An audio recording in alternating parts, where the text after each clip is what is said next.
Hi, Cancer. Hello, Cancer. I'm having a little snack between takes, but I don't think you mind. Cancer probably is always snacking. Mm-hmm. But I doubt you're like not snacking right now watching this as I snack. Anyway. We're here for your February reading, so she's going to touch base on what is going on transit-wise. Yeah, astrology-wise this month we have on the 3rd, Mercury enters Pisces. On the 7th, Venus enters Aries. On the 8th, Juno, the asteroid, goes into retrograde. On the 9th, we have the full moon in Leo.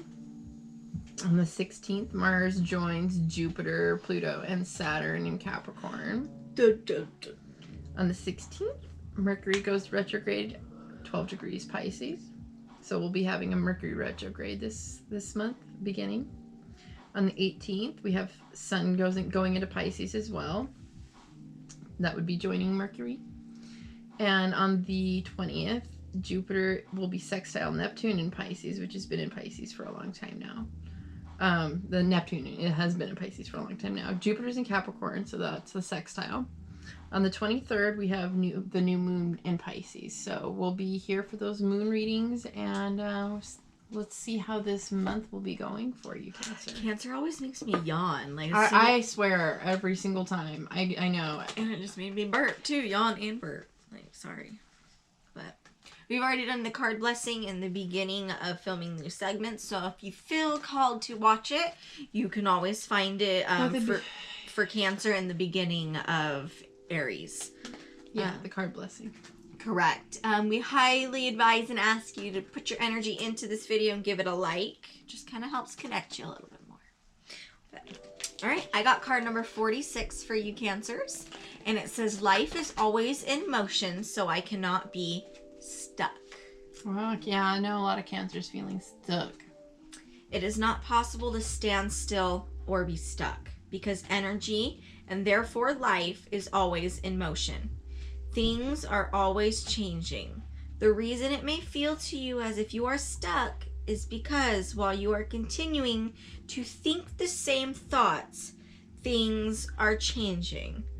But they are changing to the same thing over and over.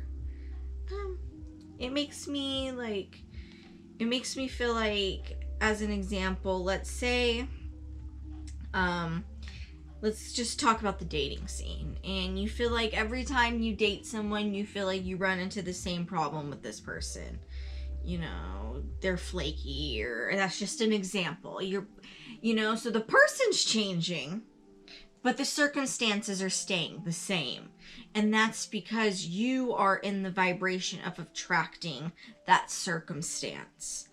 And it's all a matter of turning the channel.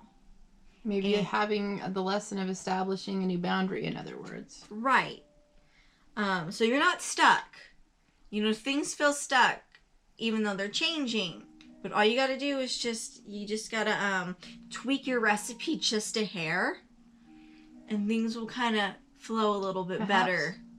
Cancer should have a little more patience. Ooh, I said that.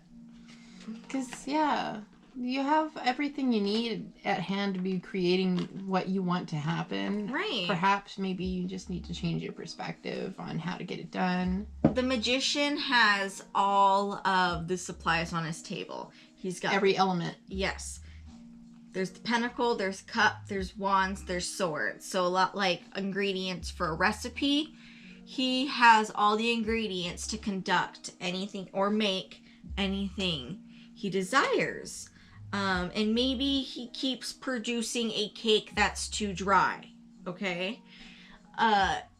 Each time the cake is something new, but he's tending to do something similar that keeps causing it to become dry. So what can you do to make it so you're not making the cake so dry? You gotta just tune your brain a little bit differently. Think about things from maybe a little bit different perspective in order to kind of clean things up a little bit for you guys, to get rid of the stagnancy. Play games. Start to play games with your mind instead of problem solve, perhaps. Maybe get a little bit more trickstery with your creativity and see if that wouldn't change the rut you're in, perhaps. Yeah, I would say so. Card number 30. I have the desire to direct my own thoughts. You have the option of observing things as they are, or of imagining them as you want them to be. And whichever option you choose, your thoughts produce a vibration within you that equals your point of attraction. And then circumstances and events line up to match the vibrations that you have offered. So I really feel like that was just kind of saying everything I just said to you guys in reference to this card. It just kind of swept it all into a pile and put it into this card. Whatever you're tuned in, you are going to receive. You're in a good mood today. You're going to be in a good mood today. So we have the Six of Swords.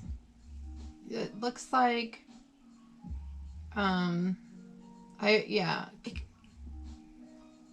almost thinking like it's gonna be a little bit of a tough habit to get into, to be able to move you forward. Mm-hmm. Swords, this is gonna take. It's like a mental effort, right? The changing of a habit, yeah. Right. In order to move you forward to help the energy that is surrounding you and influencing the people around you or affecting the people around you. This definitely means changing the thoughts you keep thinking and or the beliefs you have, probably. More than likely, it's going to make things smoother if you change the way you're looking at things. You got to change your direction from a little more turbulent point of view and try to get on the same page with something that's a lot more copacetic with the house you're in, the people around you. Right. If you're really feeling like you're resonating, especially with this, I suggest, waking up and the first thing you do in the morning is just think of and make a mental list of at least 5 things that you're grateful for. That helps put you in a mind frame first thing in the morning of, yes, things are good. What is going right? And at night, make a list of 5 things you've accomplished. Right. There's taking a shower, brushing your teeth, taking care of watering the plants, or something minor. As long as you're starting and ending your day with a new habit of congratulating yourself for things that you're creating in a good way, you may be able to pull yourself out of this deluge of feeling stuck. Okay. It's as easy as the flip of a switch, really. Turn off one part, turn on another. You're too creative sometimes for your own good, especially if you use it for worrying and beating yourself up, Cancer. But I really feel like the month of February, it's going to be a little bit of a mental conflict within yourself. But it's doing nothing but taking you in the right direction by working on this for yourself. Yep. All right. We will see you in your next reading, Cancer. Bye. Bye.